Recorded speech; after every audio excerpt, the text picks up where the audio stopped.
जी अस्सलाम वालेकुम। जी कल हमने चैप्टर नंबर 14 लाइट उसका टॉपिक नंबर 1 पढ़ा था, रिफ्लेक्शन ऑफ लाइट। वो टॉपिक हमारा कंप्लीट हो गया था। आज नेक्स्ट टॉपिक है हमारा refraction of light.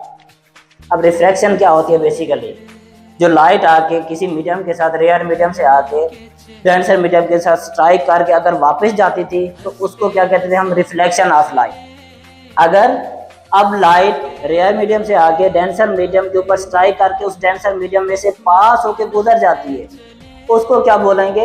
Refraction of light. Refraction of light की definition: refraction of light occur when light changes direction as it passes from one medium to another medium such as from air to water or glass। अब इसमें air जो होगा हमारा वो rare medium होगा।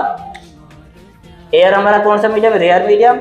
Water या गिलास हमारा डेंसर मीडियम होगा। अब लाइट आएगी एयर से, जैसे हमने कल डिस्कस किया था कि सन से एक लाइट रे आ रही है, वो आके वाटर की सरफेस के साथ या ग्लास की सरफेस के साथ स्ट्राइक कर रही है।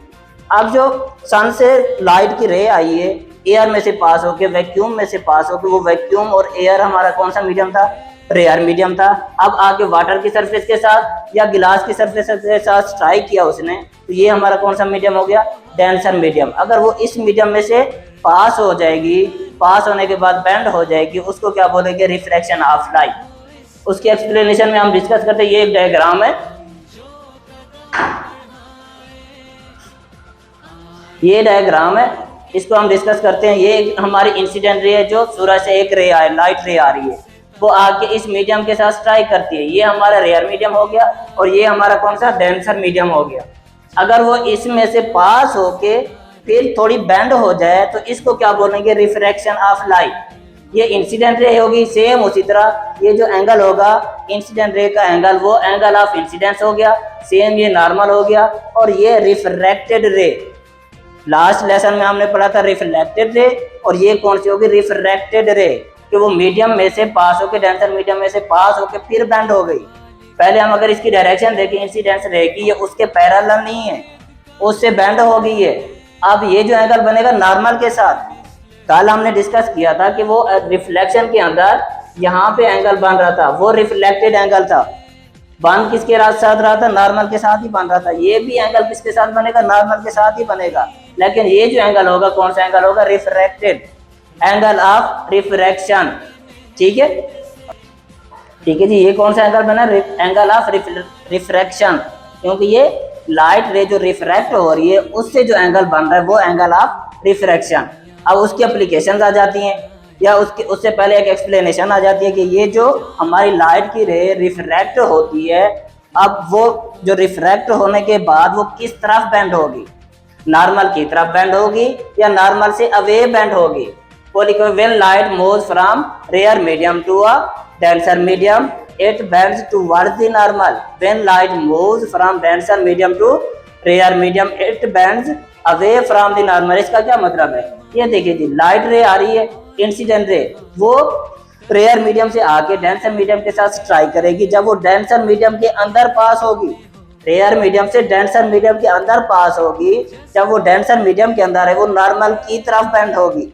जब वो डेंसर मीडियम से निकल के फिर दोबारा रेयर मीडियम के अंदर जाएगी तो वो क्या होगी? बेंड्स अवे, नॉर्मल से दूर चली जाएगी। ये देखिए नीचे एक डायग्राम बनी हुई है, ये आ रही है इंसिडेंट रे, ये रेयर मीडियम से आ रही है, और ये हमारा डेंसर मीडियम। जब ये डेंसर मीडियम के अंदर में से पास हो रही है तो ये नॉर्मल की तरफ बेंड हो गई है। ठीक है, ये ग्रीन लाइन नजर आ रही होगी आप लोग को, ये ब्लैक लाइन इंसिडेंट रे है, ये डेंसर मीडियम के अंदर में से पास होकर फिर सेम उसी रेयर मीडियम में आ गई। सो इंसिडेंट रे, और ये देखिए ग्रीन वाली लाइन मीडियम के अंदर, डेंसर मीडियम के अंदर वो नॉर्मल की तरफ बेंड हो गई। किस तरफ? नॉर्मल की तरफ बेंड होगी। जब वो उस डेंसर मीडियम से निकली वापस रेयर मीडियम में आई तो फिर नॉर्मल से अवे बेंड हो गई। ठीक है, एक्सप्लेनेशन के अंदर। नेक्स्ट उसकी है एप्लीकेशन। अब एप्लीकेशन रिफ्रैक्शन की हम देखते हैं, एक गिलास के अंदर हम अगर वाटर को फिल करें, उसके अंदर एक पेंसिल को डिप कर दें, पेंसिल को डिप कर दें तो हमें ऐसे नजर आते हैं जैसे वो दरमियान से टूटी हुई है या बैंड हुई है या टेढ़ी हुई है। सेम ये एप्लीकेशन किसकी होगी? वो किस वजह से हमें ऐसी नजर आती है, लेकिन वो हकीकत में रियल में ऐसी टूटी हुई या टेढ़ी नहीं होती, लेकिन हमें नजर आ रही होती। किस वजह से? रिफ्रैक्शन ऑफ लाइट की वजह से। नेक्स्ट वन है इसकी एप्लीकेशन के रिफ्रैक्शन ऑफ लाइट कहाँ का यूज होती है? Working of lenses and glasses, जो हम ग्लासेस लगाते हैं उसके अंदर जो लेंस लगे होते हैं उसके अंदर भी लाइट क्या होती है? रिफ्रैक्ट होती है। सेम उसी की एप्लीकेशन रिफ्रैक्शन की in camera and formation of rainbow, ये जो रेनबो बंदी और कैमरास होते हैं उनके अंदर भी लाइट क्या होती है? रिफ्रैक्ट होती है।